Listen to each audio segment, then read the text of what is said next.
Welcome to the Mid-Week Tease with me, Adelle Onyango, where I share some random and not too random thoughts on things. And in this episode, let's dive into this betraying yourself thing. So I recently realized my definition of failure is moments where I have betrayed my needs, my health, my wants, my beliefs. Those moments, I believe, are moments of failure. Great failure. I have failed myself.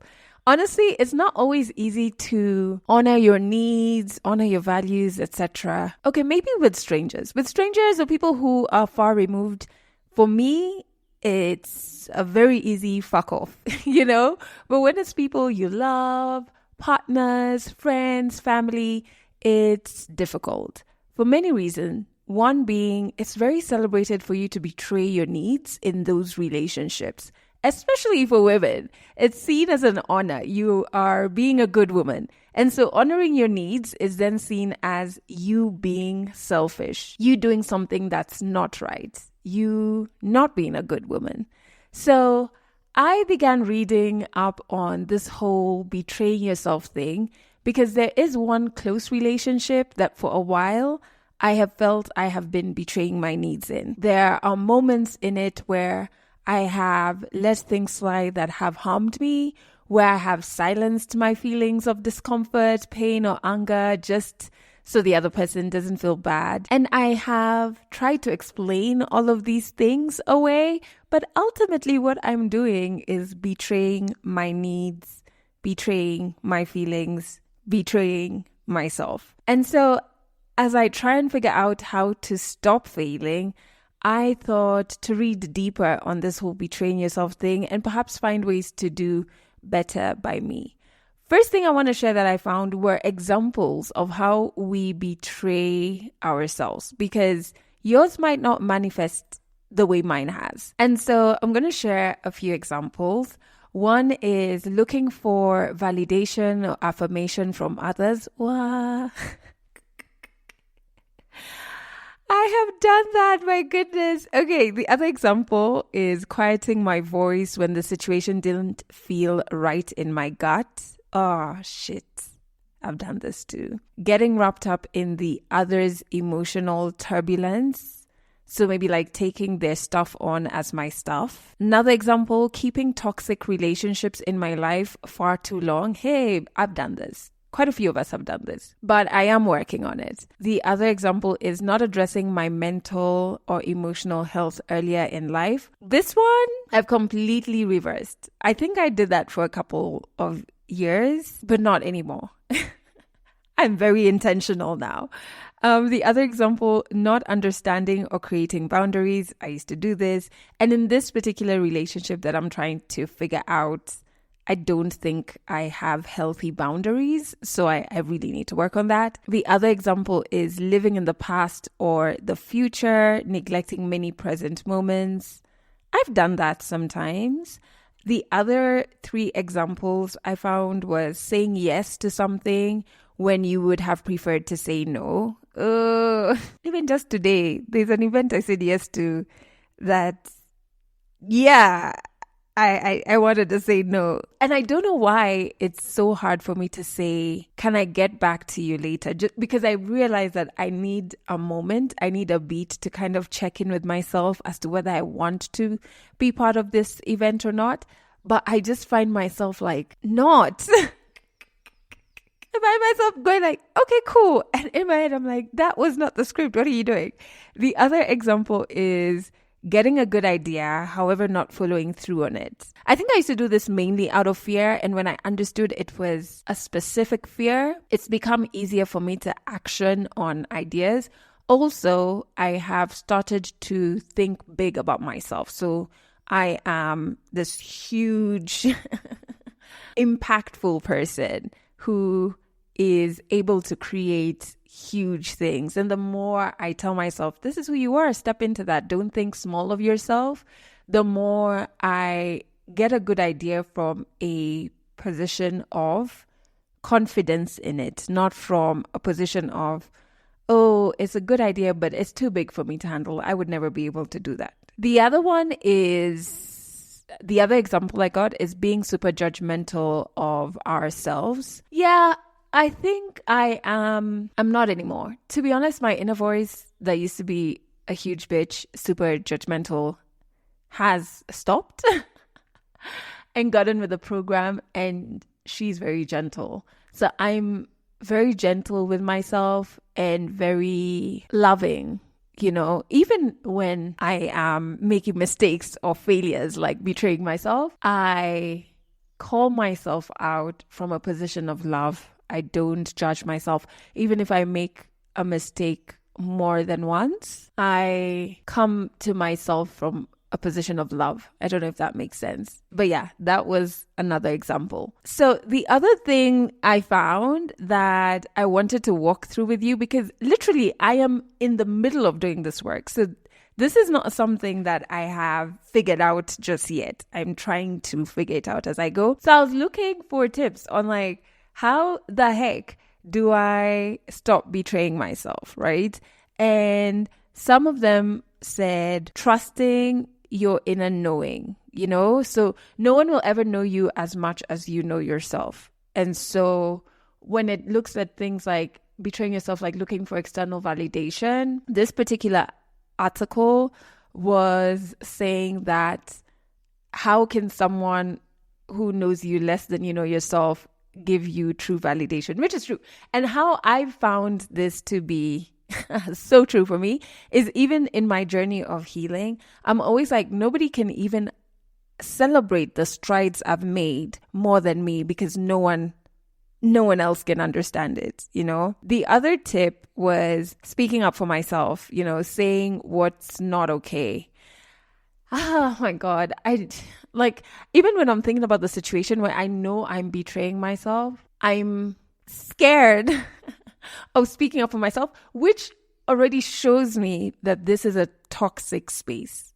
Because surely, why are you scared, right? And when I break that down, I'm like, oh, I don't know how this person is going to react before they've reacted in this way, etc. And so I have started writing a lot more, and I intend to. So literally, even in phone calls in this relationship, I have written notes that guide me, right? Because I'm finding it easier to kind of like stick to the script regardless of how I get swayed or fear, etc. The other tip was be mindful when you feel you're taking on other people's negative energy. I think I'm slowly getting there with this one in general, where I'm like, that's not for me to sort out. So even if someone I care about is telling me something negative they're experiencing or feeling, etc., either to do with me or from their own life, I'm clear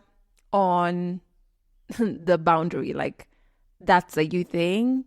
I can't take that on for you. The other tip is,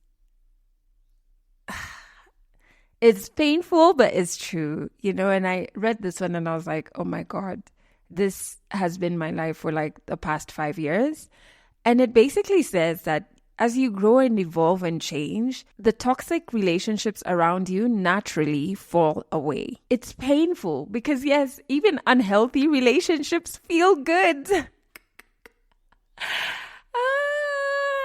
They have moments where they feel really good. I mean, if they felt bad throughout, you wouldn't be there, right? So there are moments where they feel good, but they just become more apparent. At least I've found that. So I took this tip to mean I should just continue with my healing journey, right? And lean into the awareness when I feel like a space is not serving me, instead of trying to lie to myself like, no, Adelle, you're always like, lean into that awareness. Don't be scared of losing toxic relationships, Boundaries also came up as a tip. Yeah. I feel like I find boundaries everywhere and I'm just like, Jehovah. Because I feel like 3 years ago is when I actually actively started putting healthy boundaries in my life. I did it very well. And now it's like,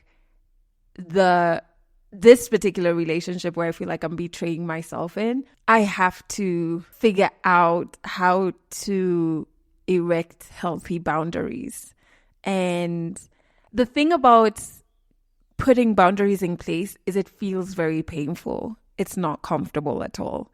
What I have seen come out is you feel like a healthier version of you because of this space you have created for yourself, and you then arrive in other spaces, a healthier version of you. You're not exhausted. You're not drained. You're living your true north. Does that make sense? Like your true vision, dream, ambition. You're being who you truly are.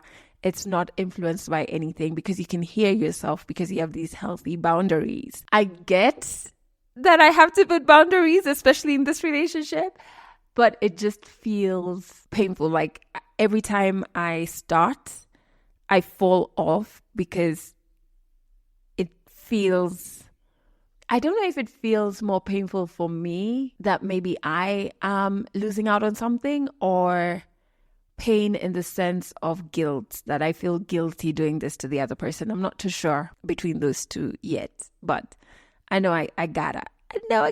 Another thing that was put as a tip is to just stop wallowing in your sorrows, having your mind stuck in the past while every other fiber of your being is trying to hope for the future, right? But you are like forcing yourself to get stuck in the past. Yeah, it's just like, don't focus on the past. And most of the times when we look at the past, we spend more time looking at the things that didn't work out in the past and the things that went wrong and the things that hurt us. We're not really focused on the like, oh, that felt good, etc. And so we're using those bad moments to be like, nothing will ever work. Yet we have no knowledge of the future. We really don't know. Spend more time in the hope section of the future so that you don't start betraying your dreams and your ambitions. That one definitely made sense to me. So while doing my reading, I did find this quote by a lady called Victoria. When you start to awaken to all of the parts of you that make you, you, it becomes natural to begin to call things what they are. And it also makes healing possible. Awareness is a beautiful thing. And I love that quote because even though there's like a small project manager part of me that feels like, oh my God, Adele, you're taking so much time to figure out this relationship where I feel like I'm betraying myself. What is ultimately bigger is I am aware. Do you know how much power that has? Awareness. I feel like that's 80% of the work. I am aware I'm betraying my needs in this space. There are many spaces where we're not even aware that's happening. And so I'm finding power from that. I'm gaining fuel from that. But if you are aware that you are betraying yourself in certain spaces or certain relationships, I'd love to hear from you. Let me know in the comments how you are navigating that shit. Thanks for listening to the Mid-Week Tease, a Legally Clueless Africa production. Episodes go out every Wednesday, and you can learn more about us by going to legallycluelessafrica.com.